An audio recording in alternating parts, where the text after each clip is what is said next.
여러분 명절 잘 보내셨어요? 네, 어제 저녁에 하늘은 보셨나요? 100년 만에 보름달이 뜬다고 하는 얘기를 듣고 저도 하늘을 쳐다보고 또 저녁 노을을 보고 사진도 한 장 찍어놨어요. 오늘 예배를 준비하면서 제 마음속에 어제 보름달을 보고 저녁에 그 장면을 봤던 것이 떠오르면서 우리 성도분들과 이렇게 한번 인사했으면 좋겠다 제 마음에 들어봤는데요. 저를 한번 따라 하시죠. 하나님의 빛이 내 인생을 아름답게 물들일 것입니다. 자, 우리 옆 사람에게 인사하겠습니다. 하나님의 빛이 당신의 인생을 아름답게 물들일 것입니다.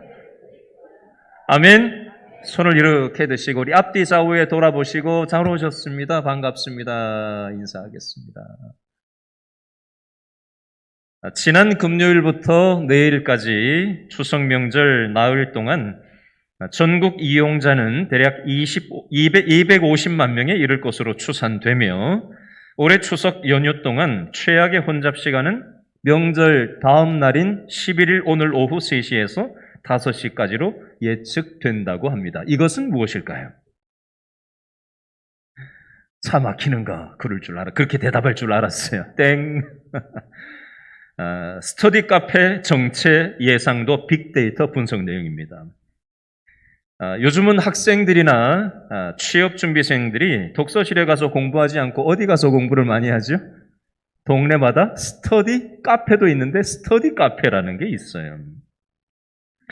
명절인데도 왜 많은 사람들이 스터디 카페에 가는 걸까요?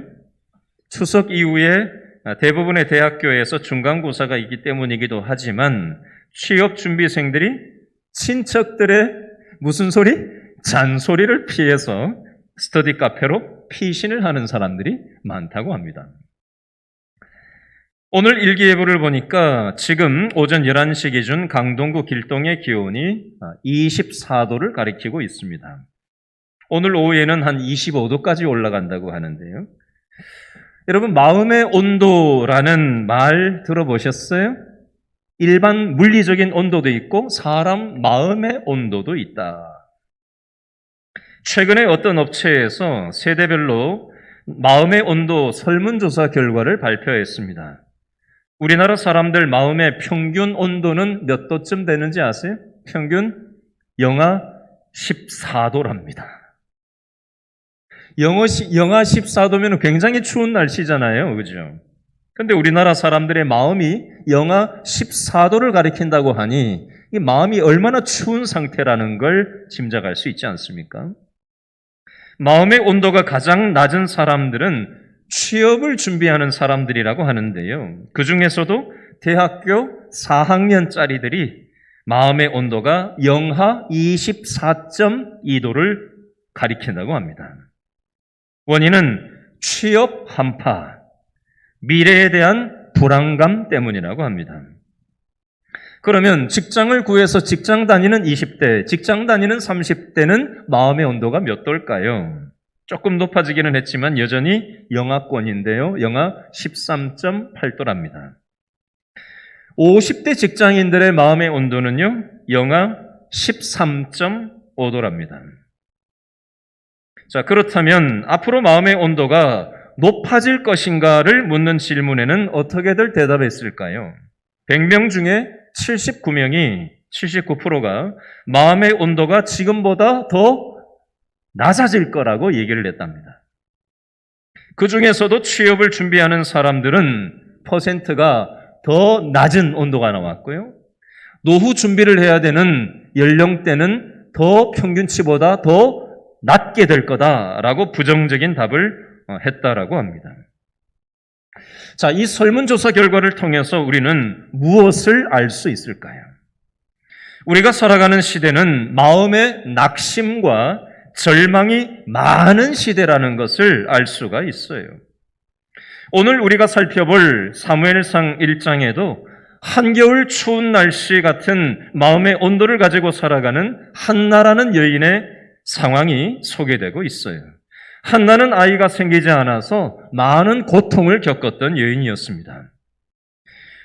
지난주 본문이었던 사무엘상 1장 2절에 보시면요. 1장 2절 보실래요? 성경 1장 2절 보시면 분인나에게는 뭐가 있고? 성경을 보세요. 사무엘상 1장 2절 셋째 줄에 분인나에게는 뭐가 있고? 자식이 있고 주인공 한나에게는 자식이 없었더라. 비교를 딱 하고 있습니다. 여러분 명절에 친지들 만나면은 돈 얘기, 자식 얘기, 그죠? 직장 얘기, 뭐 이런 거 주로 많이 하잖아요. 근데 이게 직장도 어느 직장을 다니느냐, 학교도 어느 학교를 다니느냐, 그죠? 돈도 어느 정도로 있느냐, 뭐 이것에 따라서 비교라는 걸 하게 됩니다. 야, 저 사람은 많이 가졌네? 나는 별로 없는데. 저 사람은 노후 준비가 돼 있네? 난 준비가 제대로 안 돼 있는데. 저 집 자식은 잘 나가네? 우리 자식은 안 그런데. 이렇게 비교의식을 가지고 있으면 어떤 마음이 들까요? 마음의 온도가 내려가게 되겠죠. 자, 이 상황에서 한나는 어떻게 했을까요? 사무엘상 1장 7절과 1장 8절 말씀을 한 번 더 읽어볼까요? 아니, 이건 읽지 말죠. 핵심만 말씀드립니다. 1장 7절에 보니까 한나는 남편 엘가나가 자식 낳으려고 드린 후처 분인나 때문에 뭘 하고 있었다고 7절에 나오지요? 셋째 줄에 7절 셋째 줄 울고 먹지 않았다라고 7절 끝에 나오고요. 8절에도 보니까 남편 엘가나가 보니까 한나가 뭘 하고 있다고 돼 있어요? 말하고 있어요? 울고 먹지 않았다라고 2번 반복해서 강조하고 있습니다. 여러분 한나 입장에서 밥맛이 있었겠어요? 그죠? 눈물 젖은 밥을 먹지 않았을까요?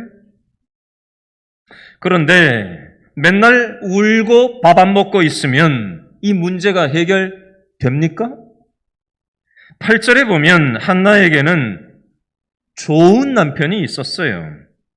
남편이 보니까 부인 한나가 힘들어하고 울고 밥도 안 먹고 슬퍼하고 앉아 있으니까 위로하는 말을 하고 있습니다. 사무엘상 1장 8절에 보면요. 그의 남편 엘가나가 그에게 이르되 한나여 어찌하여 울며 어찌하여 먹지 아니하며 어찌하여 그대의 마음이 슬프냐? 내가 그대에게 10 아들보다 낫지 아니하냐 하니라. 참 좋은 남편처럼 보입니다. 부인이 힘들어하고 슬퍼하고 울고 있으니까 밥도 안 먹고 있으니까 위로하는 장면이 나와요. 내가 힘들 때 내 말을 들어주고 내 마음을 공감해주는 사람이 있으면 큰 위로가 됩니다. 그럼에도 불구하고 남편도 한나의 문제를 완전하게 해결해 주지는 못합니다.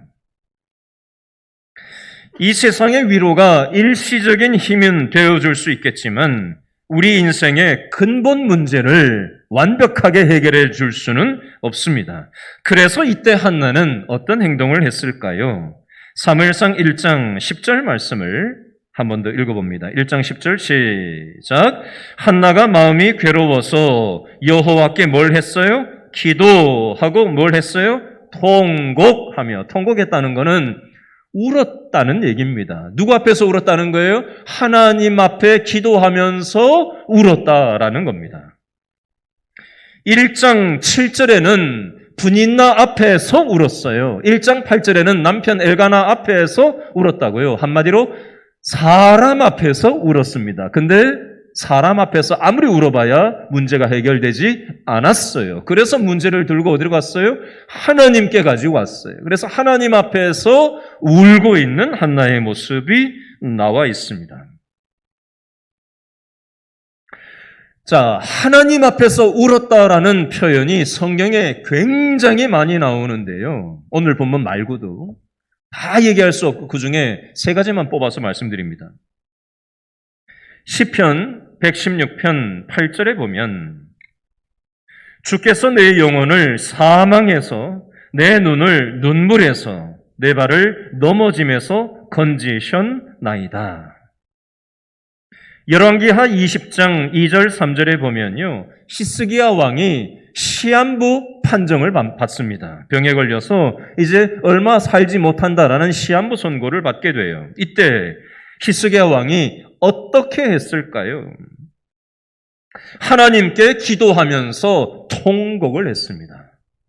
심히 통곡하되 하나님 앞에서 울었어요. 욥기 16장 20절에 보면 욥은 어떻게 했을까요? 나의 친구는 나를 조롱하나 내 눈은 하나님을 향하여 눈물을 흘렸다. 여러분, 아무 데서나 눈물을 흘린다고 해서 문제가 해결되지 않습니다. 번지수를 바로 찾아야 돼요. 우리가 울 자리는 바로 한나가 울었던 하나님 앞에서 울어야 한다는 것입니다. 그러면 무엇이 한나를 하나님 앞에서 울게 만들었을까요? 지금으로부터 한 300여 년 전에 영국의 시인 중에 조지 허버트라는 사람이 있었는데 이 사람이 쓴 시의 제목이 우리나라 말로 도르래라는 제목의 시가 있습니다. 도르래. 우물에 보면 도르래의 원리로 우물에 물을 끌어올리잖아요. 그 도르래를 얘기하는 겁니다. 핵심 내용이 이래요. 하나님께서 인간을 만드실 때 축복의 잔을 가지고 인간에게 축복을 부어주기 시작하셨습니다. 하나님께서 주실 수 있는 모든 축복을 다 부어주시다가 다 부어질 무렵 중단하셨습니다. 그 이유는 모든 축복이 남김없이 다 부어지고 나면 인간들은 하나님을 바라보는 게 아니고 뭘 보게 될까요? 하나님이 부어주신 그 축복 선물에 취해서 하나님은 안중에도 없이 살아가게 될 걸 아신 하나님이 축복을 부어주시다 말고 중단하셨다는 거예요. 여러분, 우리가 사는 이 세상은요, 특별히 한국 시대에는, 우리 한국 사회는요, 옛날 우리 부모 세대, 할아버지, 할머니 세대가 먹을 것이 없어서 생존의 문제를 가지고 고민했던 시절이 있었어요. 그러나 요즘 우리 세상은요, 우리나라가 얼마나 잘 살게 됐어요. 이젠 생존이 아니라, 그죠? 저 사람보다 더 많이 못 가진 상대적인 것에 대한 결핍을 느끼고 별로 그렇게 부족한 게 없는 풍족한 세상을 살아가고 있어요. 여러분, 등 따시고 배부르면요, 하나님 찾지를 않습니다. 우리 인생에 결핍이 생기면요, 우리는 그 빈자리, 무언가 공허감, 결핍이 생기면 그 고통이 도르래 역할이 되어서 하나님을 찾게 되어져 있습니다. 근데 결핍이 없으면요, 고통이 없으면요, 그냥 내 삶에 취해서 정신없이 이 세상을 우리는 살아갑니다. 한나가 겪은 이 결핍, 이 고통은요, 도르래가 되어서 한나가 하나님 앞에 달려나갈 수 있는 도르래 역할이 되었다는 겁니다. 따뜻한 말을, 위로의 말을 하는 남편 엘가나도 한나의 결핍을 해결해 줄 수는 없었어요. 그래서 한나는 하나님 앞으로 자신의 문제를 가지고 나가서 하나님 앞에서 울면서 자신의 마음을 고백하고 기도하는 것입니다. 두 번째로 한나의 기도의 특징이 있는데요. 한나는 하나님께 자신의 괴로움을 가지고 나와서 토해내는 기도를 했어요. 한나는요, 자기 남편이 아이 낳으려고 후처로 데리고 오니 분인나 하고 맞서 싸우는데 에너지를 빼지 않았습니다. 남편 엘가나가 저 여자 데리고 와서 아이를 낳는 바람에 내 처지가 이렇게 됐다라고 하면서 남편하고 부부싸움 하는데 인생을 쓰지 않았습니다. 그러면 한나는 어떻게 했냐? 한나의 태도가 15절 말씀에 나오는데 한 번 더 읽어볼까요? 사무엘상 1장 15절 말씀 다 같이 시작. 한나가 대답하여 이르되 내 주여 그렇지 아니하니이다. 나는 마음이 슬픈 여자라. 포도주나 독주를 마신 것이 아니요. 밑줄 그으세요. 여호와 앞에 내 심정을 통한 것뿐이오니. 밑줄. 여호와 앞에 내 심정을 통한 것뿐이오니. 이게 한나의 기도의 태도였어요. 설명하겠습니다. 제가 저는 시골 아직 못 갔거든요. 오늘 예배 오후에 마치면 이제 시골 다녀오려고 하는데요.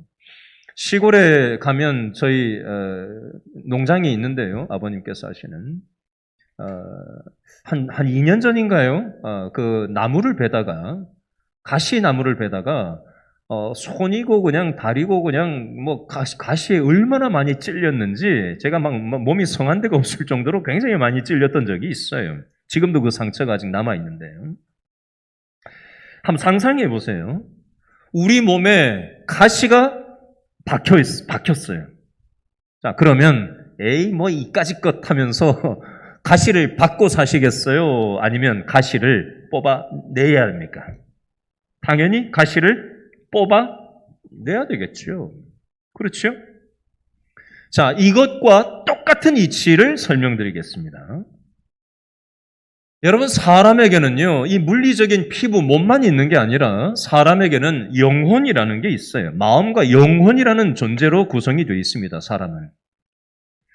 자, 그런데 우리가 이 세상을 살다 보면 가시가 몸에 박히는 이치처럼 인간관계를 하다 보면 직장이든 가정이든 교회든 인간관계를 하다 보면 미운 사람이 있어요? 없어요? 도와주세요. 미운 사람이 있어요? 없어요? 감사합니다. 그래서 열 받아요? 안 받아요? 열 받죠. 상처도 받고요. 괴로워요. 안 볼 수도 없고. 명절에 웃으면서 대할 수 있으면 좋은데 그렇지 못한 관계들도 있거든요. 여러분, 인간관계를 통해서 그 미움과 분노와 상처와 괴로움의 가시가 우리의 마음에 꽝 박혀 있고 우리의 생각에 그 가시가 꽝 박혀 있고 우리 영혼에 그것이 꽝 박혀 있으면 그거 빼내고 살아야 돼요? 그냥 그 상태로 살아야 됩니까? 생각은 빼내야 된다는 걸 알지만 이게 잘 빠지지가 않아요, 쉽게. 가시는 그냥 눈에 뵈고 그냥 이렇게 뽑으면 되는데 우리 마음에 영혼에 박혀 있는 그 미움의 가시, 분노의 가시, 상처의 가시, 괴로움의 가시는 잘 빠져나오지를 않아요. 그래서 너무 고통스러워요. 명절 때마다 고통스러운 분들이 있을 겁니다. 여러분, 이것을 빼내는 작업을 해야 돼요. 어떻게 할까요? 이건 물리적으로 빼내는 게 아니기 때문에 어떻게 해야 될까요? 한나는 사무엘상 1장 15절에 밑줄 그으셨죠? 누구 앞에? 여호와 앞에 내 심정을 쏟아놓으면서 한나는 그 고통스러운 자신의 육신의 가시를, 그 마음의 가시를 그 분인나라는 여자 때문에 막 괴롭게, 볼 때마다 괴롭게 하고 한 집에 사니까 명절마다 만나는 게 아니라 매일 한 집에 살면서 계속해서 그냥 격분시키니까 한나가 얼마나 고통스러웠을까요?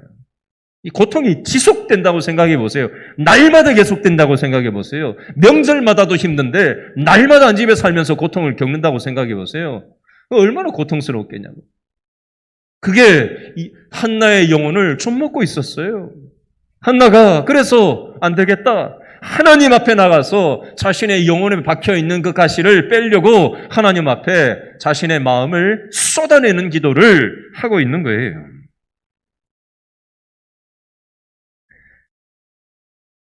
여러분, 사람한테 얘기를 하는 것은 일시적인 위로가 될 수 있지만 근본적인 해결책은 될 수 없어요.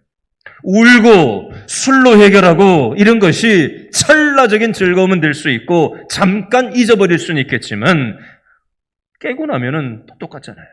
어떡할 거예요? 욥기에 보면 욥이 고통스러웠을 때 욥의 친구들이 찾아와 가지고 많은 대화를 했습니다. 근데 아무리 대화를 해도 친구들이 욥의 고통을 해결해 주지를 못했어요. 여러분, 우리는 한나도 그렇고 우리도 그렇고 기도의 자리로 어떤 고통 때문에 기도의 자리로 딱 들어가면요. 처음부터 하나님의 마음을 알고 기도하는 사람이 잘 없어요. 보통 기도를 언제 하냐면요. 내 처지가 힘들어서 그거 가지고 한탄하는 기도를 많이 합니다. 고통에 대해서 원인 제공을 한 상대방을 미운 마음을 잔뜩 들고 와가지고 원망하면서 때로는 하나님을 탓하고 사람을 탓하면서 우리는 기도라는 걸 그렇게 시작합니다. 근데 한나가 이 마음을 쏟아내면서 기도했다라는 기도의 내용은요, 어떤 기도를 얘기하는 거냐면, 따라합니다. 내 뜻대로 기도한 게 아니고요, 따라합니다. 하나님 뜻대로 기도한 거예요. 자, 내 뜻으로 시작한 기도, 내 처지 때문에 시작한 기도, 하나님을 원망하고 이 문제의 원인을 제공한 어떤 사람을 원망하고 한탄하고 토로하면서 기도하는 것으로부터 시작해서 하나님 뜻대로 기도하는 것으로 변화되기 위해서 중간에 단계가 필요해요. 어떤 단계가 필요하냐? 지독스러운 고통을 겪다 보면 우리는 내 자신을 돌아보게 돼 있어요. 문제 없으면요, 잘 안 돌아봐요. 내 모습을 못 봐요. 근데 지독스러운 문제를 맞닥뜨리게 되면 이게 뭐가 문제인가? 라고, 이게 문제인가? 저게 문제인가? 이건가? 저건가? 우리는 문제의 원인을 찾기 시작합니다. 근데 잘 안 찾아져요. 그리고 계속 우리는 기도를 하는데 계속 내 뜻대로 기도합니다. 이거 없애달라고만 기도해요. 해결해달라고만 기도합니다. 원망하면서 기도해요. 한탄하면서 기도합니다. 신세 한탄하면서 기도하고 있다고요. 얕은 물에서 노는 거죠. 근데 계속적인 자존심도 상하고 낙심도 되고 절망도 하고 일도 가능성이 없는 그 상황 속에서 하나님은 그 고통스러운 상황 속에서 그걸 도르래로 해서 우리의 모습을 직면하게 하셔요. 깨닫게 하셔요. 이 깨달아질 때가 있어요. 제대로 깨달아져야 이걸 내려놓게 됩니다. 이게 말은 쉬운데.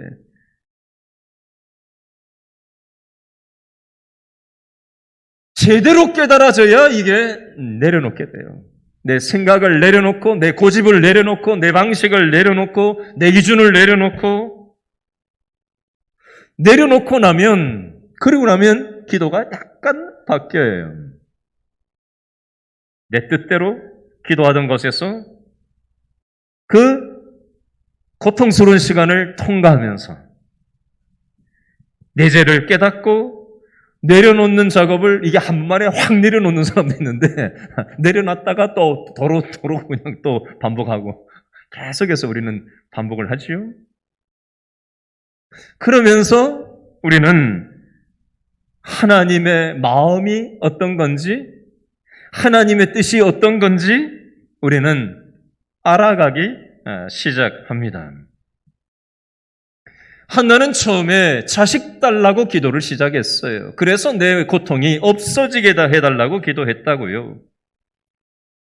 자, 그 한나의 기도의 내용이 사무엘상 1장 10절, 11절 말씀에 있는데 묶어서 한번 읽어보겠습니다. 사무엘상 1장 10절, 11절 다 같이 시작.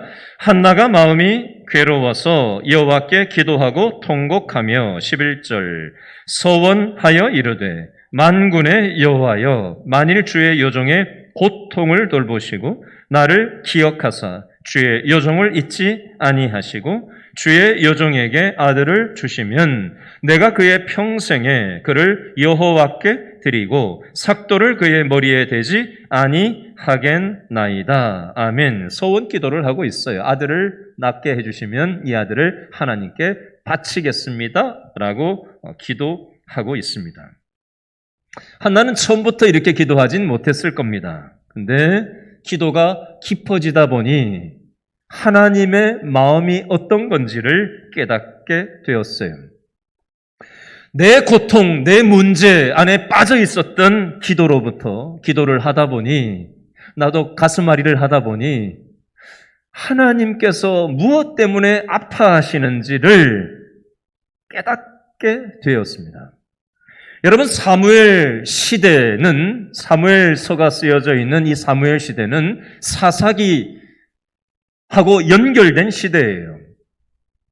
사사기 제일 끝장, 사사기 21장 25절에 보면 그때에는 왕이 없었으므로 이스라엘 백성들이 제 멋대로 살았다라고 되어 있어요.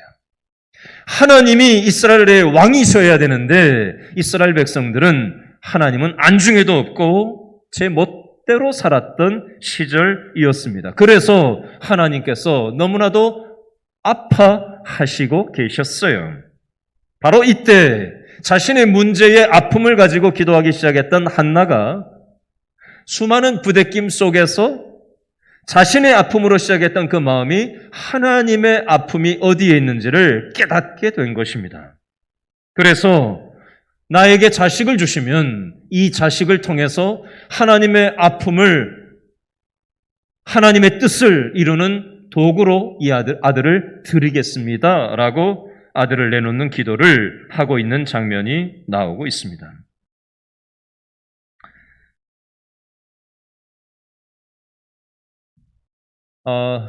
한국 사회, 한국 교회의 현실을 우리가 생각을 해보면 사사기 시대, 이 사무엘 시대하고 크게 다르지 않은 것 같아요. 세상 사람들이 보기에 하나님이 어디 있냐고, 하나님이 계시면 교회가 왜 이 모양이냐고 얘기를 듣는 시대를 살아가고 있습니다. 하나님 마음이 어떠할지 우리가 생각해 볼 수 있었으면 좋겠고요. 이 시대에 우리는 명절 지낸다고 이러고 있는데 수해 때문에 지금 피눈물을 흘리시는 분들도 있고요. 지난 주중에도 뉴스에 보니까 60대 고독사 하신 분이 2주 지나서 지금 발견되신 분도 있고 50대가 고독사 때문에 또 발견된 사람이 있다라는 뭐 그분들 많이겠어요. 더 많은 고독사 하시는 분들이 지금 계속해서 발생을 하고 있는데 그중에 일부만 뉴스화되었을 뿐입니다. 이 시대에 각계각층의 수많은 아픔들이 있는데 하나님께서는 우리만 자녀가 아니잖아요. 이 세상의 아픈 영역들을 하나님 너무나도 아파하시는데 교회가 교회 노릇을 하지 못하고 성도가 성도 노릇을 하고 있지 못한 이 현실을 하나님은 마음 아파하고 계신 거예요. 한나처럼 내 문제를 가지고 기도하기 시작했지만 기도가 깊어지다 보면 하나님이 무엇 때문에 아파하시는지를 깨닫고 교회가 교회답게 되기 위해서 성도인 내가 성도답게 믿음 생활하기 위해서 어떻게 살아가야 될지를 생각하는 사람들을 하나님은 이 시대에도 찾고 계시다라는 겁니다. 한나의 기도가 이 하나님의 뜻을 아는 기도였다는 겁니다. 세 번째 교훈은요. 사무엘상 1장 9절 말씀에 보면 엘리 제사장이라는 사람이 1장 9절에 나와요. 그죠? 1장 9절 둘째 줄, 제사장 엘리는 여호와의 전 문설주 곁 의자에 어떻게 하고 있다고 돼 있어요? 앉아 있었더라. 엘리 제사장이 의자에 앉아 있다는 표현은 여러분들이 지금 장의자에 앉아 있고 뭐 접이식 의자를 앉아 있고 이런 어떤 물리적인 의자에 앉아 있다라는 개념을 얘기하려고 써놓은 내용이 아니에요. 그러면 뭐냐? 엘리 제사장은요, 구약 율법에 보면 제사장은 앉아서 직무를 하지 않았어요. 1장 9절 여기에 보면 제사장이 의자에 앉아 있었다는 표현은요, 제사장이 제사장 노릇을 제대로 하지 않고 자리만 차지하고 앉아 있었다라는 얘기입니다. 다른 말로 하면 영적으로 역할을 해야 될, 믿음의 역할을 해야 될 영적 제사장이 제 역할을 하지 않는 시대였다라는 걸 상징하는 표현이 되겠습니다. 근데 이것과 대조적인 표현이 1장 9절 앞부분에 나와 있는데요. 한나는 뭘 했다고 돼 있죠? 일어난다, 일어나니 라고 돼 있어요. 엘리 제사장은 의자에 앉아 있는데 한나는 1장 9절 앞부분에 보니까 자리에서 일어나는 장면이 나와요. 한나는 어떤 사람이지요? 아이 낳을 가능성이 없는 사람입니다. 1도 가능성이 없는 그런 절망적인 고통 속에 빠져 있던 여인이에요.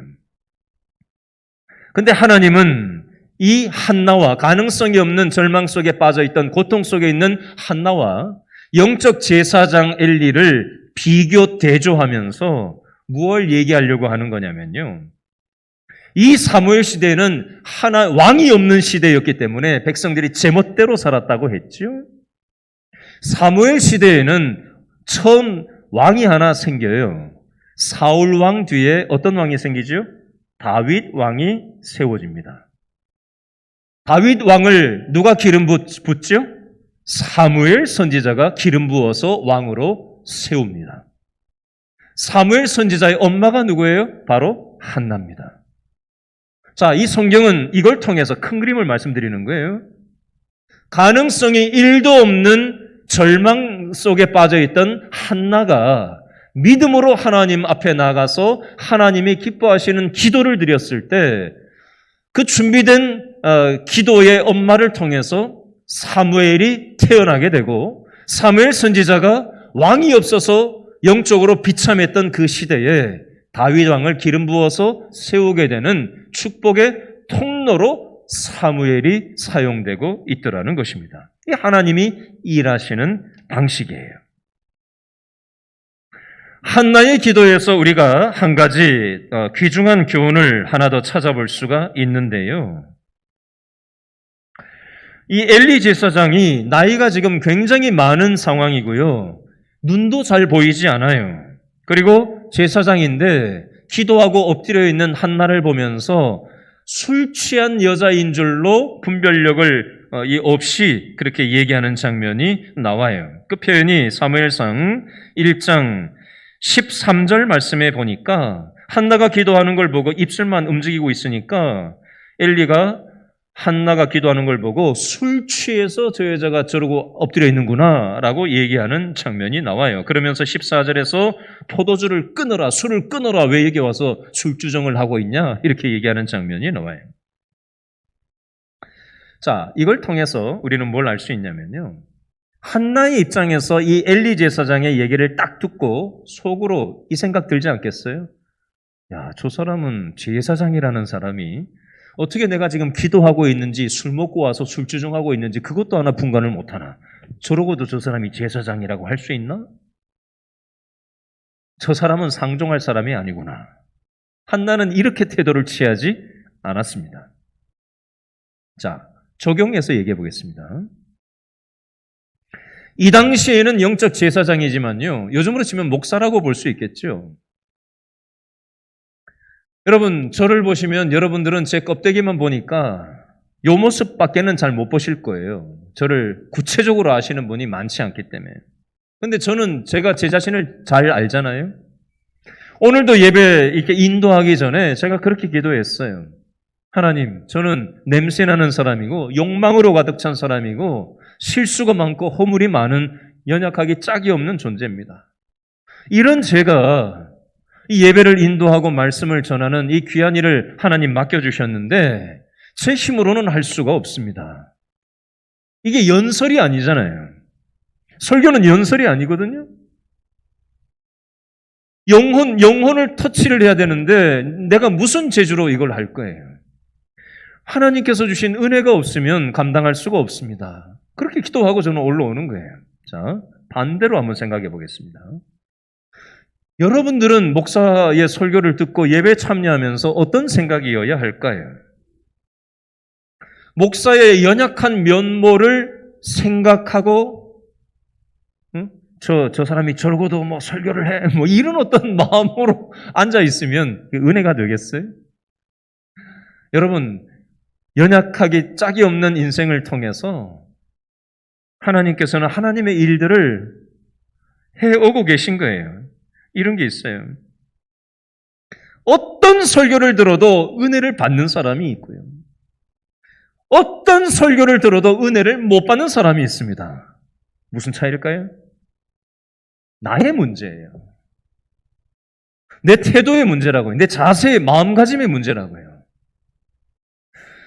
여러분, 한나는요, 자기가 기도하는데 술 취해서 술주정한다고 얘기하는 엘리 제사장에 대해서 어떤 자세, 태도로 말하고 있는지를 우리가 17절, 18절을 보면 알 수가 있습니다. 사무엘상 1장 17절, 18절 말씀해 보면 엘리 제사장이 17절에서 한나한테 네가 기도한 대로 응답될 거다라는 얘기를 17절에서 하니까 1장 18절 말씀해 보니까 한나가 뭐라고 얘기해요? 내가 당신께 은혜 입기를 원합니다 라고 하면서 하나님이 이 엘리 제사장을 세우셨다라는 걸 인정을 하는 장면이 나와요. 여러분, 예배 시간에 전하는 자나 듣는 자나 우리는 하나님을 의존하고 하나님께서 부족하고 연약한 목사를 통해서 나에게 무언가 말씀하시고자 하는 부분이 있다라고 믿음으로 받고 또 믿음으로 전할 때 하나님께서 부족한 우리들을 통해서 하나님의 뜻이 전달되게 되는 것입니다. 저는 우리 길신교회 모든 성도들이 하나님의 은혜를 받았으면 좋겠고 누렸으면 좋겠고 그것을 나누면서 살아갔으면 좋겠어요. 한나는요, 남편의 사랑으로도 해결되지 않는 고통을 하나님 앞에 가지고 나갔고요. 아이 낳으려고 드린 그 분인나하고 싸우는데 에너지 빼지 않고 남편하고 부부싸움하는데 에너지 빼지 않고 영적 제사장 엘리가 뭐 저 모양이야 라고 하면서 그렇게 태도를 취하지 않았습니다.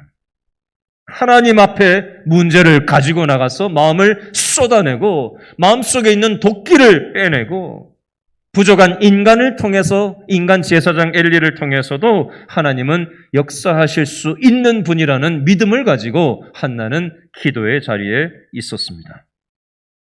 저와 여러분의 기도 생활은 어떠한지 돌아볼 수 있기를 바라고요. 저와 여러분의 고통스러운 현실이 도르래가 되어서 하나님께로 나아갈 수 있는 오히려 계기가 될 수 있었으면 좋겠어요. 사람 보지 마시고 여러분 하나님 바라보시고 하나님 앞에 우리의 도끼를 빼내고 내려놓고 내 뜻대로 기도하지 않고 하나님이 원하시는 기도가 무엇인가 여쭙고 하나님의 뜻에 우리가 순종하기 시작할 때 하나님께서 우리의 막혔던 기도를 뚫어주시고 응답하시는 은혜를 체험하시는 저와 여러분 될 수 있기를 바랍니다. 기도하겠습니다.